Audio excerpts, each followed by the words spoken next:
Bien dans mon immeuble, avec Loiselet et Desgremont présente. Sud Radio, les incontournables de la copropriété. Thomas Binet, Philippe David. Bonjour Thomas Binet, vous allez avec notre consultant Philippe Loiselet, patron de Loiselet et Desgremont, nous éclairer sur tous les sujets liés à la copropriété et plus précisément aujourd'hui sur la sécurité incendie dans les immeubles d'habitation. C'est tout à fait ça Philippe, On va évoquer les enjeux de la sécurité incendie dans les immeubles d'habitation. Bonjour Philippe Loiselet. Bonjour Thomas Binet. Pour commencer, pouvez-vous nous expliquer pourquoi la sécurité incendie est si importante dans les immeubles d'habitation? Ça paraît évident, mais il faut quand même retenir tout ça.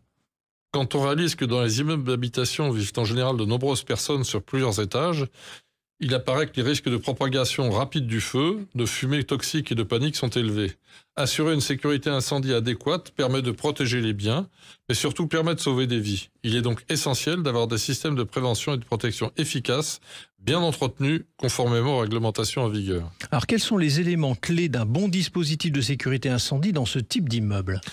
Un bon dispositif de sécurité incendie repose sur plusieurs éléments. Tout d'abord, il y a la prévention, qui inclut la sensibilisation des résidents au risque d'incendie et aux comportements à adopter pour éviter les situations dangereuses, comme ne pas bloquer une porte coupe-feu ou ne pas laisser les appareils en marche sans surveillance.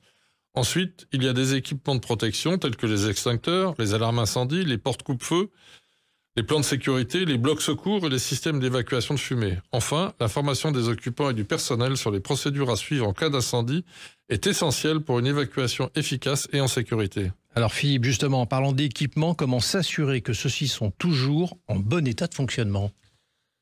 La maintenance régulière des équipements est primordiale. Chaque type d'équipement a des exigences spécifiques. Par exemple, les extincteurs doivent être inspectés chaque année pour s'assurer qu'ils sont chargés et fonctionnels. Les alarmes incendie, lorsqu'elles existent, doivent être testées périodiquement pour vérifier qu'elles se déclenchent correctement. Les portes coupe-feu, qui empêchent la propagation du feu et de la fumée, doivent être vérifiées pour s'assurer qu'elles se ferment bien. De plus, les systèmes d'évacuation de fumée, qui permettent d'évacuer les gaz toxiques en cas d'incendie, doivent être contrôlés régulièrement.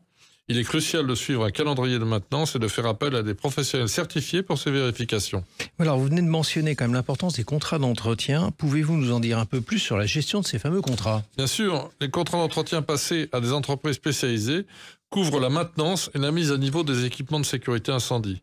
Une bonne gestion de ces contrats implique de vérifier que les prestataires sont qualifiés et certifiés, de s'assurer que les inspections et maintenance sont effectuées selon les calendriers prévus et de maintenir le registre de sécurité complet et à jour de toutes les interventions réalisées. Alors, en ce qui concerne quand même le suivi de l'état des équipements, comment cela fonctionne-t-il très concrètement ? Le suivi de l'état des équipements repose sur un registre de sécurité incendie, qui est un document essentiel pour tout immeuble d'habitation. Ce registre doit contenir toutes les informations relatives aux équipements de sécurité incendie, date d'installation, de contrôle, d'entretien, de remplacement, ainsi que les rapports d'intervention des prestataires. Cela permet non seulement de garantir que les équipements sont conformes et fonctionnels, mais aussi de prouver, en cas de contrôle ou d'incident, que toutes les mesures nécessaires ont été prises pour assurer la sécurité des occupants. Mais quelles sont les difficultés que vous rencontrez le plus souvent dans la gestion de la sécurité incendie en immeuble d'habitation ?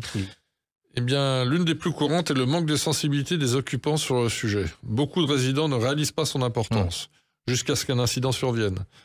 Ensuite, il y a le respect des budgets alloués à la sécurité incendie. Il peut être difficile de convaincre tous les copropriétaires de la nécessité de ces dépenses, notamment sur les travaux de désenfumage qui peuvent sauver des vies dans les escaliers en cas de départ de feu ou la mise aux normes des colonnes sèches permettant aux pompiers d'accéder aux étages élevés d'une copropriété. Enfin, la gestion de la documentation et de la conformité aux nouvelles normes réglementaires représente aussi un défi car la législation évolue régulièrement et il faut être toujours à jour. En conclusion, Philippe, quel conseil donneriez-vous aux copropriétaires sur ce fameux sujet ? Je crois que mon principal conseil serait de ne jamais sous-estimer l'importance de la prévention et de la maintenance. La sécurité incendie n'est pas une tâche que l'on fait une fois et qu'on oublie, c'est un engagement continu. En investissant dans la sécurité d'aujourd'hui, on protège des vies et on évite des drames demain. Merci Thomas et Philippe. On vous retrouve vendredi prochain pour un nouveau numéro d'Oser investir, les incontournables de la copropriété. Et on vous retrouve Thomas dimanche 9h30 dans le Grand Matin Week-end. Sud Radio, les incontournables de la copropriété. Thomas Binet, Philippe David. Avec Loiselet et Desgremont, bien dans mon immeuble.